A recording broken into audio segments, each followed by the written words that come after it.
Good morning, সকলকে স্বাগত আজকের ভিডিওতে। তো এখন ঘড়িতে অলমোস্ট প্রায় 10টা বাজে। আমি উঠেছি একটুখানি আগে, ফ্রেশ হয়ে গেছি। এখন বিছানা গোছাবো, গুছিয়ে তারপরে পড়াশোনা শুরু করে দেবো। দেখি আজকে কি পড়া যায় না পড়া যায়। তোমরা ভিডিওর সঙ্গে থেকে অনেক কিছু শেয়ার করবো।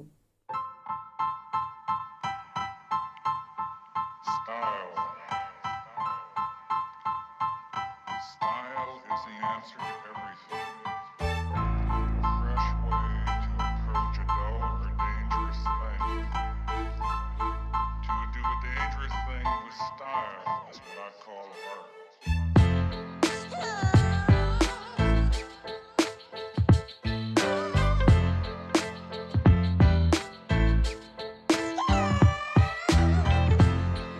সকালবেলায় ঘুম থেকে ওঠার পর ছাদে উঠলে একটা পজিটিভ ভাইবস পাওয়া যায়, তার জন্য ছাদে উঠেছি এবং ছাদে আমাদের বাগান আছে এবং ওটাই পরিদর্শন করছি একবার।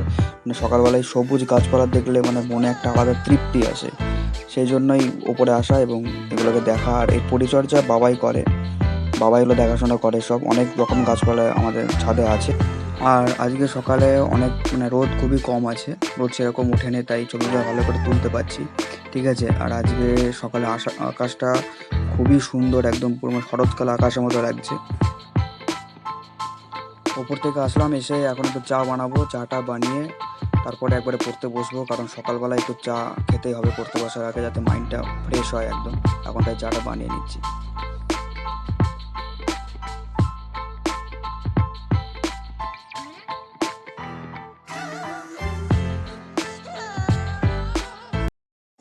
এখন এবার আমি একটা টু ডু লিস্ট বানিয়ে নেবো, কারণ ওই লিস্ট ধরেই তো আজকে পড়াশোনা করবো।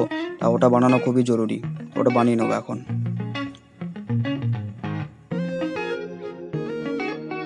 তো আজকে ফার্স্টে মডার্ন ইন্ডিয়ান হিস্ট্রি শুরু করব। আমার কাছে এই মডার্নের 3টে বই আছে, তবে এই 3টের মধ্যে আমি সোনালী বানসালটা মেন পড়ি। তবে আজকে আমি WBCS ম্যানুয়াল থেকে এই পুরো চ্যাপ্টারটা তৈরি করব। আমি যে চ্যাপ্টারটা পড়ছি সেটা হচ্ছে ইন্ডিয়ান ন্যাশনাল কংগ্রেস।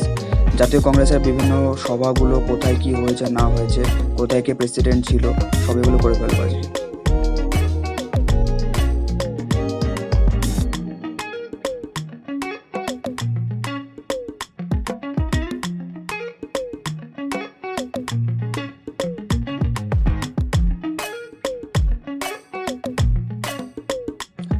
সকালে যে চ্যাপ্টারটা শুরু করেছিলাম ইন্ডিয়ান ন্যাশনাল কংগ্রেস, সেটা আমার পড়া কমপ্লিট।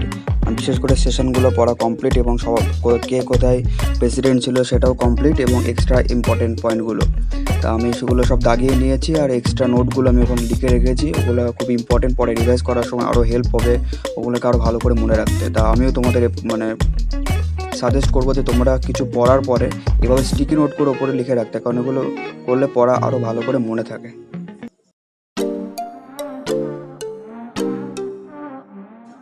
তো এখন স্নান টান করে নেবো এবং তারপরে নেক্সট সেশন শুরু হবে।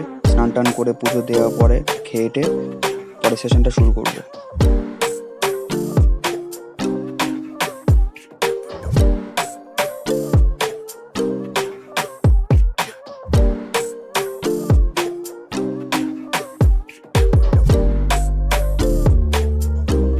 সকালে মার পুজোটা অলরেডি কমপ্লিট। আর আজকে সোমবার বলে আমি আজকে শিবের পুজোটা করি, তা আমি চান টান করে এখন পুজোটা দিচ্ছি। এখন ঘুরিতে 2:45 পুজো দেওয়া কমপ্লিট, তাই এবার লাঞ্চ করবো। লাঞ্চের টাইম হয়ে এসেছে। মা বাড়িতে গিয়েছিল, করে দিয়ে আসলো। এবার খাবার দাবার খেয়ে নেক্সট সেশনের জন্য আমি প্রস্তুতি নেবো, কারণ ফার্স্ট সেশনটা complete. History Indian National Congress প্রায় কমপ্লিট, MCQ কমপ্লিট। দেন আমি শুরু করবো এবার পরের সেশন খাওয়া দাওয়া।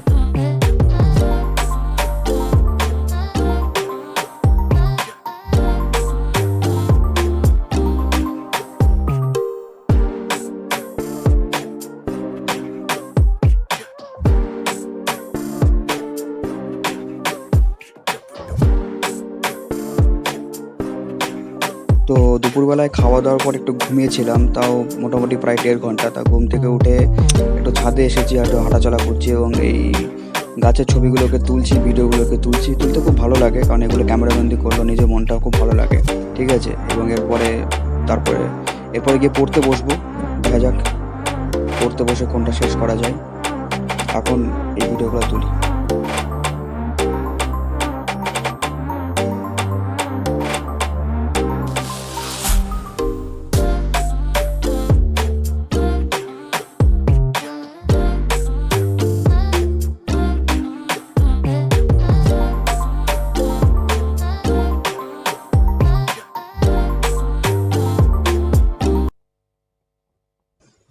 এখন আমি পড়তে বসেছি এবং এখন আমি ভূগোলটা ধরেছি।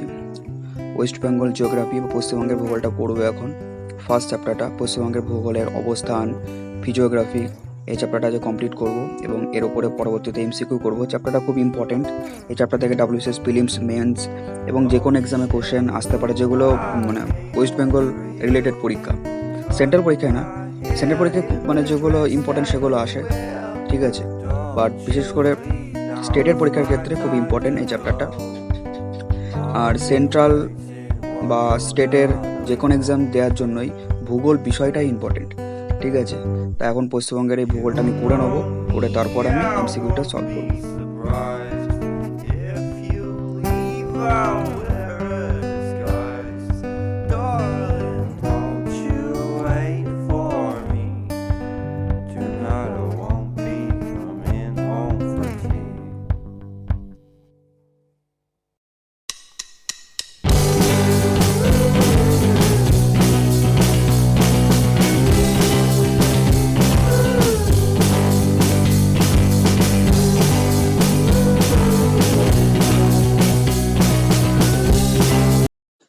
আজকের ভিডিওটা এই পর্যন্তই এবং অবশ্যই ভিডিওতে লাইক, কমেন্ট, শেয়ার করে দিও এবং সাবস্ক্রাইবটা করে দিও।